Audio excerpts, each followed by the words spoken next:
me gustaría agradecer encarecidamente a la organización de esta jornada literaria, de la cual soy parte, confieso, el que hayan pensado en dedicar un espacio al cuento.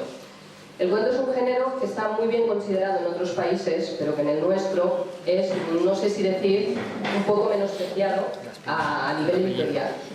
Yo creo que es debido a criterios comerciales que siguen insistiendo en que el cuento no vende. Cuando ahora lo hablaremos con ellos, yo creo que el cuento vende y mucho. Para hablar hoy de los límites del cuento, tenemos con nosotros a David Roas y vamos a tener a Ana Casas, pero no ha podido venir. Y tenemos también a Mercedes Abad. Como ha dicho David, como ha dicho José Luis, no me voy a centrar mucho en su currículum porque ambos tienen un currículum muy extenso. Baste decir pues, que David Roas es escritor y profesor titular de Teoría de la Literatura y Literatura Comparada en la Universidad Autónoma de Barcelona, donde también dirige el grupo de estudios sobre lo fantástico. Es un tío fantástico, David. Ha publicado varios libros de cuentos, microrrelato, ensayo, creo que también has escrito una novela, o sea, le da a todo. Y fue ganador del 8º premio Setenil, que para quien no conozca, para quien no sepa qué es este premio, es un premio que se da al mejor libro de cuentos del año, que está aquí, Distorsiones. Es especialista en literatura fantástica. Mercedes Abad es periodista, escritora de cuento, novela, ensayo, teatro, guiones radiofónicos. También le da a todo. Profesora de diversos talleres de escritura como el del Ateneo Barcelonés.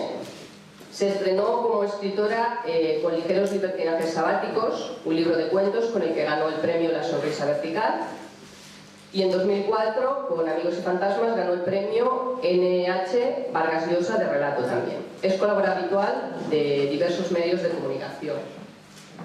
Bueno, como habéis podido comprobar, tanto David como Mercedes practican el cuento, ya sea como profesores, estudiosos del género, escritores, pero yo creo que sobre todo como lectores. Yo me acuso también de tener este mal vicio de practicar el cuento, y al hilo de esta mesa me gustaría decir, y lanzo la pregunta, para que luego ellos pues, me discutan o no, que el cuento no tiene más límites que la verosimilitud y la imaginación de los autores. ¿Sí? ¿Cómo lo veis? Bueno, aparte de los límites físicos.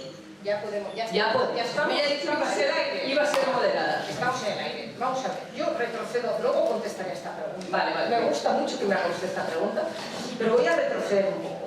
Voy a hacer una presentación en la que a lo mejor David no está de acuerdo, pero cuando te presentas en el mundo como cuentista, como escritora de cuento, la gente a veces, notas que pone una cara rara, te miran y dicen, ¿infantiles? Sí. Eso creo que está todo dicho, porque dices, no, cuentos para adultos. Entonces sigue, y la cara que ponen a continuación es más rara aún que la primera. ¿Por qué? Claro, porque aún un cuento para niños es un género, un producto, una mercancía que todo el mundo sabe lo que es, porque a todo el mundo, creo que los orfelinatos también deben de leer cuentos para niños, ¿no? Pero el cuento para adultos ya es un mundo como la dimensión desconocida, ¿no? Entonces, dicho lo cual, la pregunta de los límites, si el límite es la imaginación. Yo creo que el cuento, a ver, es un género y la verosimilitud es profundamente, claro, porque citaba a Cristina Fernández Cubas, que no está aquí, pero hay que hacerla venir porque es una de las madres. Hay que invocarla, ¿no? Exacto, hay que invocarla. Ella siempre dice, cuanto más insensato y delirante sea lo que propones en un cuento, más te tiene que preocupar la verosimilitud. Es muy importante. De todos modos, ¿qué es la verosimilitud? Bueno, pues, a ver, en la vida no es verosímil, lástima, pero no es verosímil. ¿Por qué? Pues porque no se tiene que ajustar a las leyes de la ficción, la primera de las cuales es que tienes que convencer al lector. O sea, el lector hace un pacto con el autor y te concede un crédito, pero relativo. Y es un crédito que se agota enseguida. Si tú no respetas ciertas normas, por ejemplo, la de la verosimilitud, el lector enseguida te retira el crédito. De hecho, claro, encima en un cuento, si te retiran el crédito en 4 páginas, ya es terrible, pero yo que soy desordenada también quería decir una cosa, para que... A ver, ¿cuáles son las grandes diferencias? Yo creo, la virtud del cuentista es que se supone que somos capaces de decir mucho en muy pocas páginas, de una forma muy sintética. Los escritores, los novelistas, y aquí hay un amigo con el que hemos venido en coche, se pueden permitir escribir novelas de 600 páginas. Yo no he leído la novela de Pablo, cosa que me precipitaré a hacer, pero cada vez que leo novela de 600 páginas, lo cual de vez en cuando me ocurre, incluso novelas más extensas, me dan tentaciones de cortar 50, 100, 250, a veces 599. Es decir, un novelista, por ejemplo, yo ya os digo, la de Pablo, que me leeré con mucho cariño, que es un hombre, es un chico estupendo al que oiréis esta tarde. Me refiero a Pablo Martín Sánchez. No la conozco, pero he leído muchas novelas largas. Por ejemplo, Moby Dick. Moby Dick, que muchos de vosotros habéis leído, la gran novela de Herman Melville. Clásico indiscutido. Bueno, los que la habéis sufrido hacéis así, ¿no? O sea, todos queremos saber cómo acaban las aventuras del Capitán Ahab y de Ismael. Pero claro, cuando te meten esa enciclopedia sobre todo lo que usted no necesitaba saber sobre la vida de los cetáceos, todo, la vida sexual de los cetáceos, en qué temporada se aparea la ballena rosa y en cuál la gris moteada y en cuál la negra y en cuál la blanca, cuánto pesan, cuánto tiempo tarda el embarazo de la ballena en llegar a buen puerto, etcétera, etcétera, etcétera. Toda esa información, que es una enciclopedia encartada a lo bestia en una novela y que la frena y que te exaspera como lector. Yo además tengo una enfermedad, es que no puedo saltarme nada, no puedo. Hay gente que ve esto, se lo salta y se va al siguiente capítulo literario, de verdad, porque eso sí, yo ahí sí que haría la diferencia literatura y una crónica periodística casi sobre la vida de las ballenas, ¿no? Entonces, yo que no puedo saltarme nada, dices, me tengo que leer algo que me acuerdo de muchas cosas, desde luego. O sea, puedo hacer un discurso sobre qué se hace con el aceite de ballena y todas esas cosas profundamente inútiles en nuestra época. De todos modos, yo creo que a Melville se lo perdonamos porque escribe en el siglo XIX. Pero claro, ahora estamos en el siglo XXI. Las descripciones, o eres muy bueno describiendo, o suenan a chicle muchas veces. Y hay muchas novelas en las que tendría la tentación, pues eso, de entrar a saco y cortar. En cambio, a los cuentistas, hay otra cosa, ¿no? Aparte de lo de los cuentos infantiles. En reuniones ya, no con personas profanas, sino entre escritores, el mundo de la cultura está lleno de imposturas, de hipocresía asquerosa. Y entonces los novelistas, que son los que se consideran los practicantes del género magno, te hacen así y te dicen, escribir cuentos sí que es difícil. Eso yo no puedo hacerlo. Yo soy novelista, en cambio, no. Siempre os preguntar a los cuentistas cuándo vas a escribir una novela. Sí, ¿no? sí, pero luego, aparte, hay esta especie de indulgencia, ¿no? del practicante del género magno que te dice, no, pero el cuento, eso, oh, qué difícil, qué género tan bonito. ¿No? Yo no sé, bueno, me voy a callar. Porque he ido disparando varias cosas. Bueno, está eso, ¿no?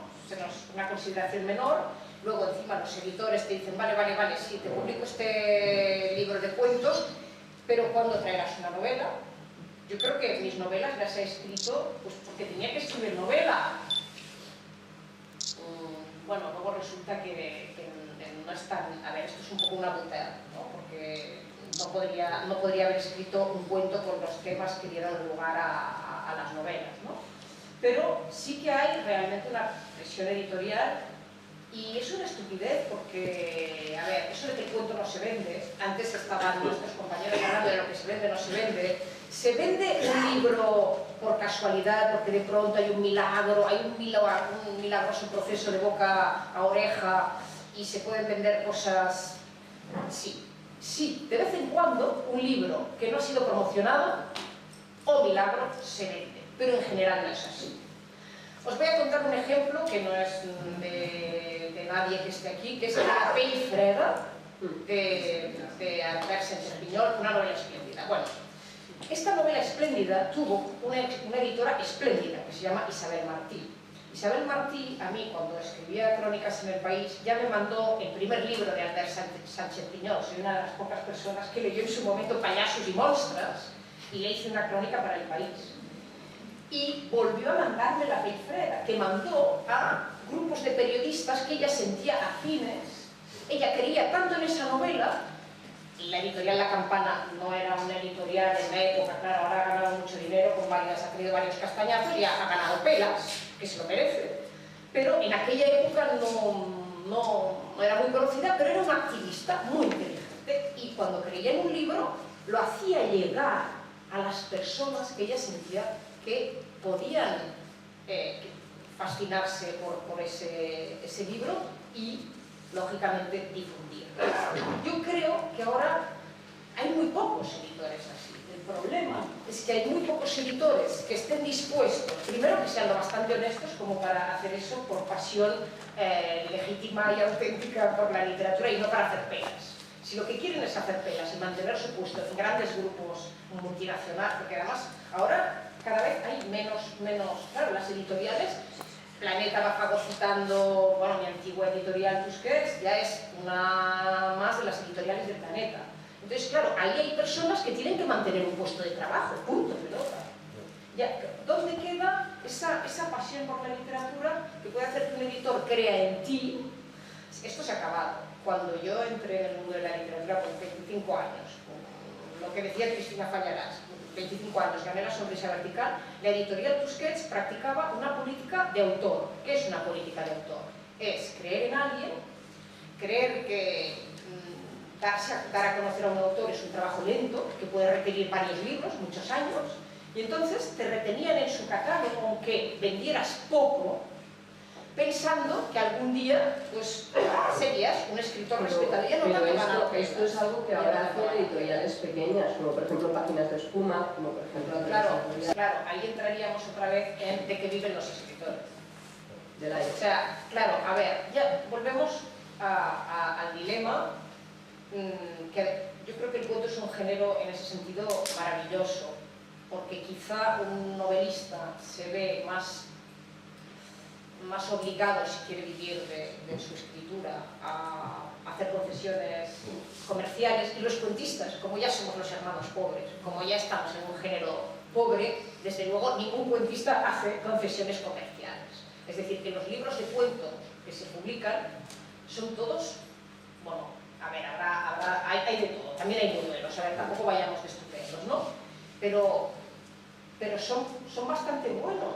Porque, y a mí ahora una cosa de la que me interesa mucho hablar, el cuento, a diferencia de la novela, yo creo que nos permite, es un gran laboratorio para ideas formalmente más audaces, más locas, más insensatas.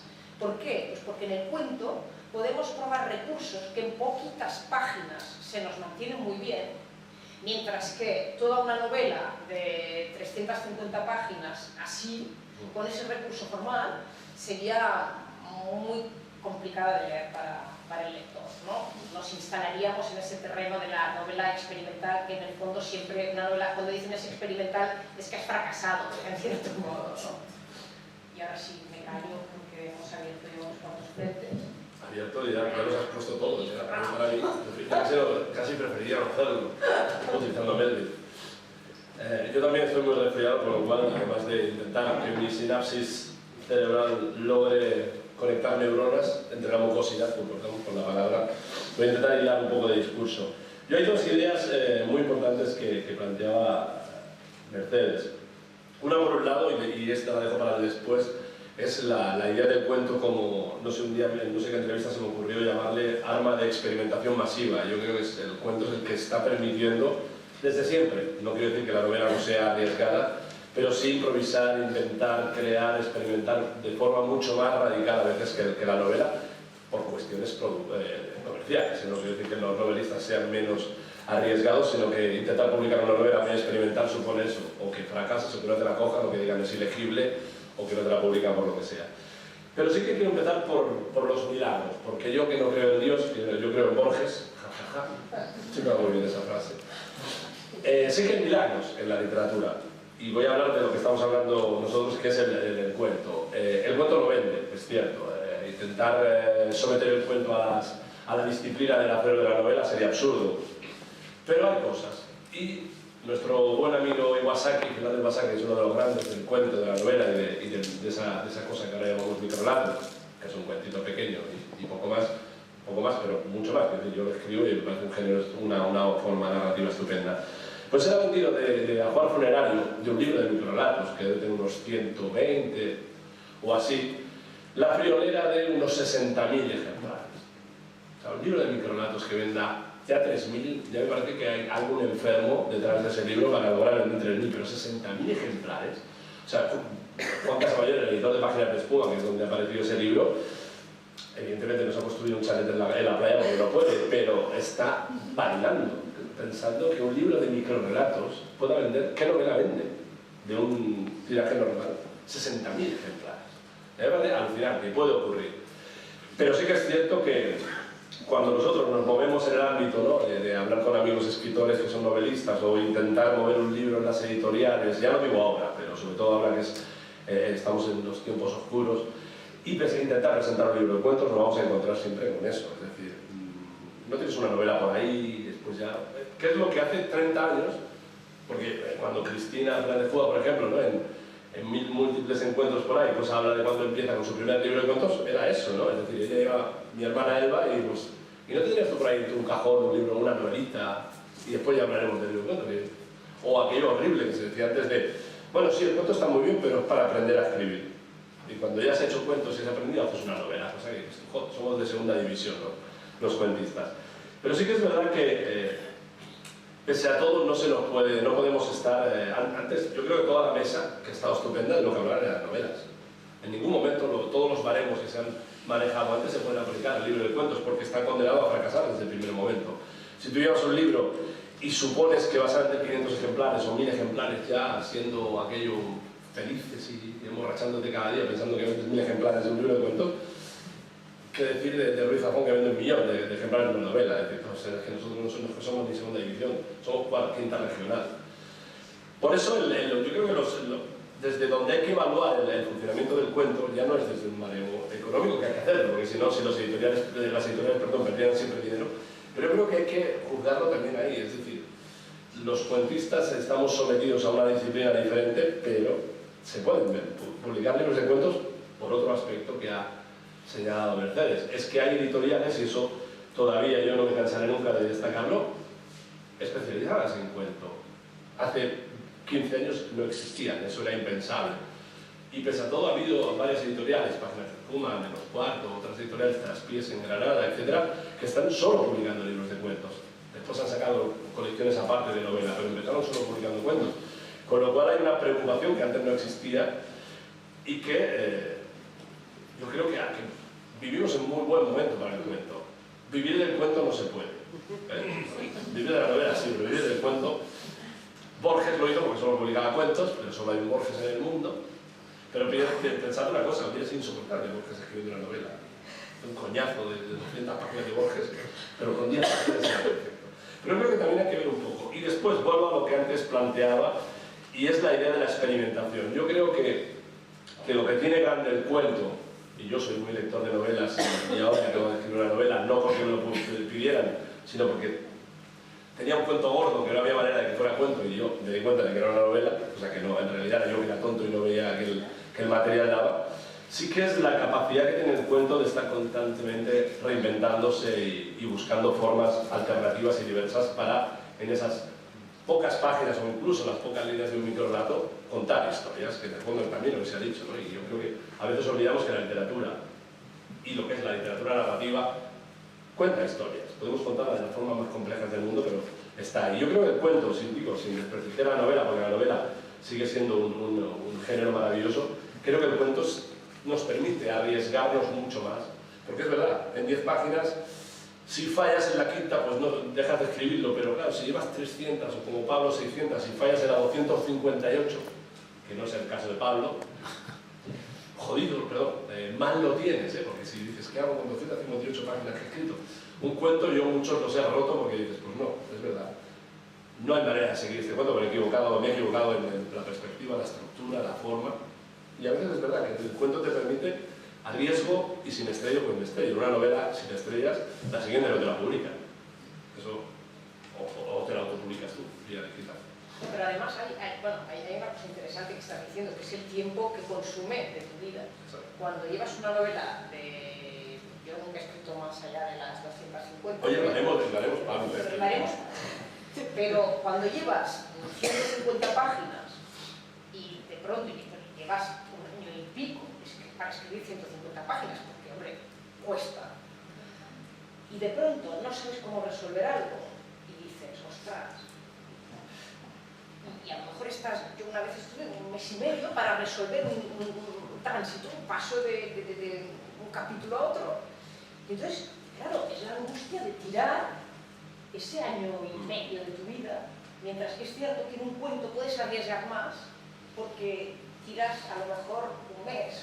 Un mes. Es decir, un cuento... A ver, hay muchos mitos también sobre el cuento.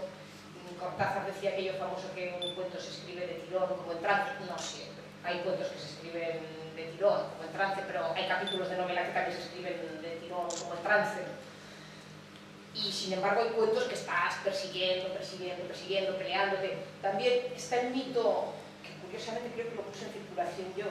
Luego la gente oye las cosas y toma notas y lo escribe en un libro y años después dices, ostras, Mercedes Abad dijo que un cuento no se puede arreglar, que una novela sí, un cuento no, digo, no estoy de acuerdo.